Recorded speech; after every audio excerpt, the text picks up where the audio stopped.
AMC's The Terror recounts the tale of a lost naval voyage from 1845. Sailing into the Arctic Sea in search of the fabled Northwest Passage, the crew of the Franklin expedition are faced with the unforgiving forces of nature, starvation, and unexplainable phenomena as they await a thaw in the ice which has them stranded. Released in 2018, the first season of this anthology series is an adaptation of Dan Simmons' fictionalised account of the Franklin expedition, which really did happen and really did get stranded, and this story uses that as a springboard to examine what happens to people pushed to the extreme ends of desperation and fear. The cast is a who's who of who's that guy, actors who you've probably recognised from something but can't place exactly where you've seen them, although for me the main three are personal favourites of mine. That trio consists of Ciarán Hinds, who you might know from Game of Thrones and Rome, Tobias Menzies, who you might also know from Game of Thrones and also Rome, and was in The Crown, and Jared Harris, who was also in The Crown, and of course Mad Men and Chernobyl. So these guys, you know, they sort of move in the same sort of circles.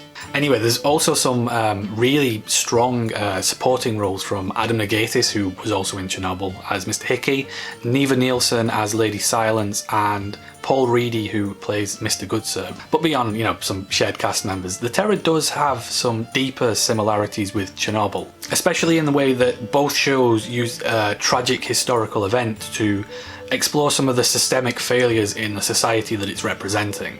Whereas Chernobyl took aim at spreading of false information in the Soviet Union leading to the world's largest nuclear disaster, The Terror turns its attention to the arrogance and pride during the age of imperialism and exploration.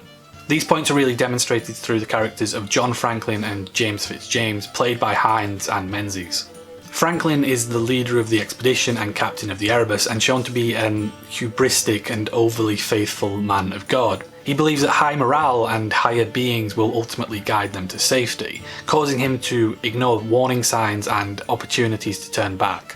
Probably a perfectly nice man, but totally unsuited for a position of leadership on such a treacherous mission. Franklin's executive officer Fitzjames is a glory hound and a suck-up, living for anecdotes of bravery and to tell Franklin whatever he basically wants to hear. To him, any caution is cowardice, and although we later find out the reason that he purposefully lives life this way, by then it's far too late. Contrasting them is James Crozier, captain of the Terror and our window into this tragedy as it unfolds. A pragmatist, Crozier is much quicker to heed the signs of impending disaster, but his emotionally cold demeanour has left him isolated from the boys' club on the Erebus, and so his warnings fall frustratingly on deaf ears as the expedition sleepwalks towards certain death. It's not a spoiler to say that things go very badly wrong for the crew. The narrative knows that the audience knows this, so like Chernobyl, letting us see the story through the eyes of the person most alert to this is a great way of playing with our anticipation to highlight the dismissive and ignorant failings of the leadership. But I don't want to give the impression that The Terror is structured just like Chernobyl, because it isn't.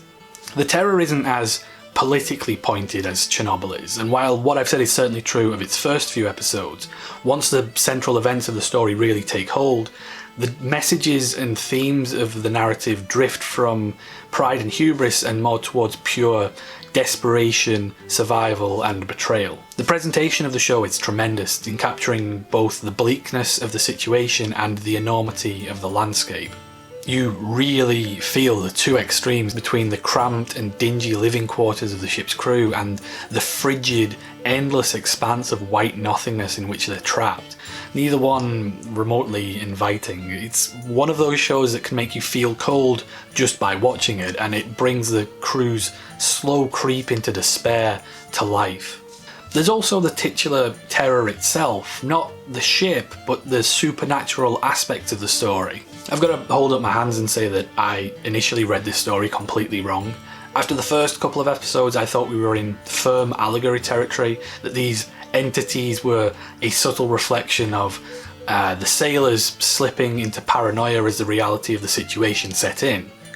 I was wrong, spectacularly wrong.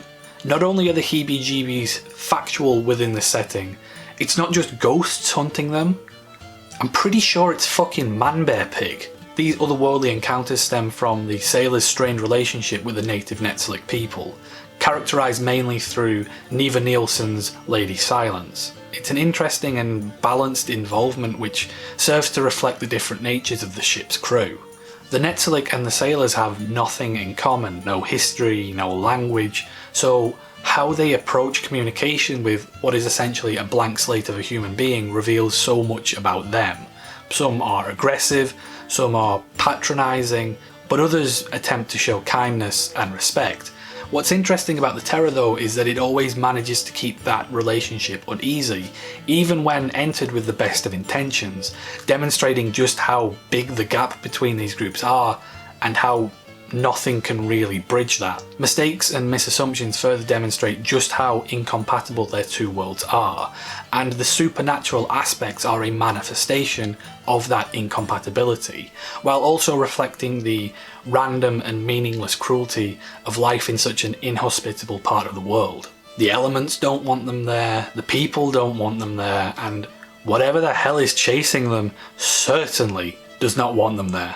As a 10-episode story, it's hard to find fault with the Terror. It won't be a show for everyone, it's too dismal and harsh for that, but for those who like dark historical tales with a bit of grit, there's plenty to enjoy here. When compared to other self-contained miniseries, I'm not sure it quite hits that elite level. It doesn't have the political sharpness of Chernobyl or something like The Trial of O.J. Simpson, and the character work isn't quite as strong as something like the first season of True Detective, but that's not a reason not to watch The Terror. There's plenty to be admired in this show, from its strong lead and supporting performances, to its visuals that inspire both awe and dread, and its perfectly captured tone of slowly suffocating distress. The Terror seems destined to be a hidden gem, which is well worth seeking out. Thanks for watching. I'm recording this part of the video quite a bit after I recorded the rest of the review. Watching The Terror got me very curious about, looking for parts of the story that didn't make it into the show itself, so I was doing that, and I found something that I think is actually a really interesting sort of like factoid.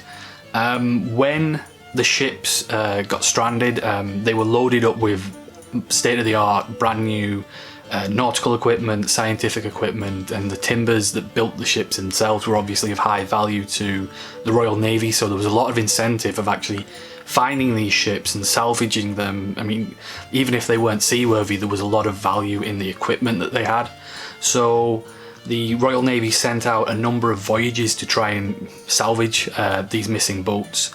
That didn't happen. Actually, the ships themselves weren't found until about 5 or 10 years ago from, right now.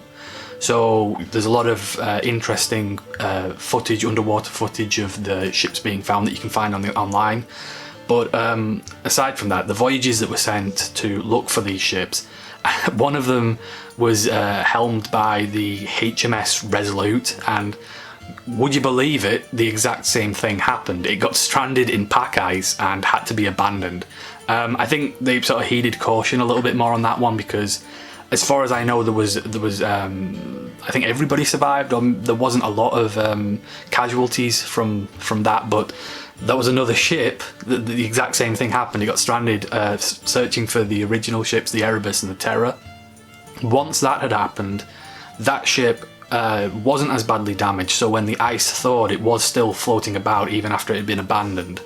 An American fisherman, I think, or someone who owned a ship, a private ship, went out, located this abandoned British Navy vessel and claimed it as salvage, which I believe, I don't know sea law, but I think that's something you can do.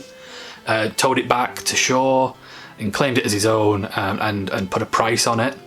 So that, that was a whole embarrassment for the Royal Navy. And then skip ahead a little bit in time, a few years maybe or so, and there was a breakout of tension where the US was drawing up plans to invade Canada. There were a lot of disputes over fishing rights and who owned what waters, and obviously Canada at the time being a dominion of the British Empire, any invasion of Canada would automatically bring war between the US and Britain.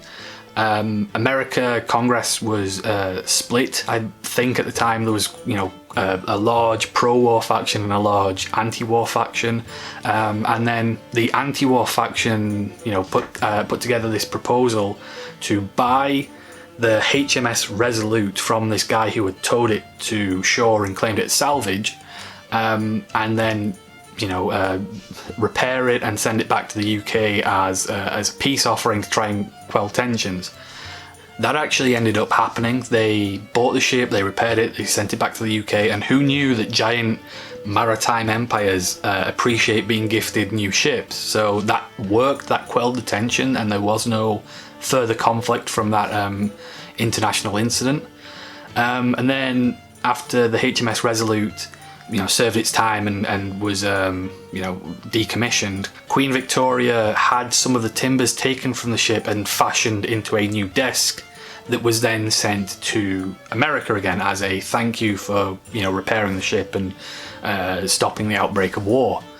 That desk was known as the Resolute desk, which obviously named after the ship that it came from, and is actually the desk that the president sits behind in the Oval Office. There are a few desks that presidents can sit behind or choose to sit behind, but by far the most chosen is the Resolute desk, and it's been there through, I don't know how many presidents it's been through now, but so many big moments in history have happened obviously behind that desk, and I think the last 4, 5 or 6 presidents have chosen to sit behind it. So that's, I just thought that was an interesting little story, that if all of this hadn't happened, if these ships hadn't been caught in the ice, Joe Biden would be sitting behind a different table. So yeah, I just thought that was a little interesting factoid to share. Hope you enjoyed the video, and until next time, thanks.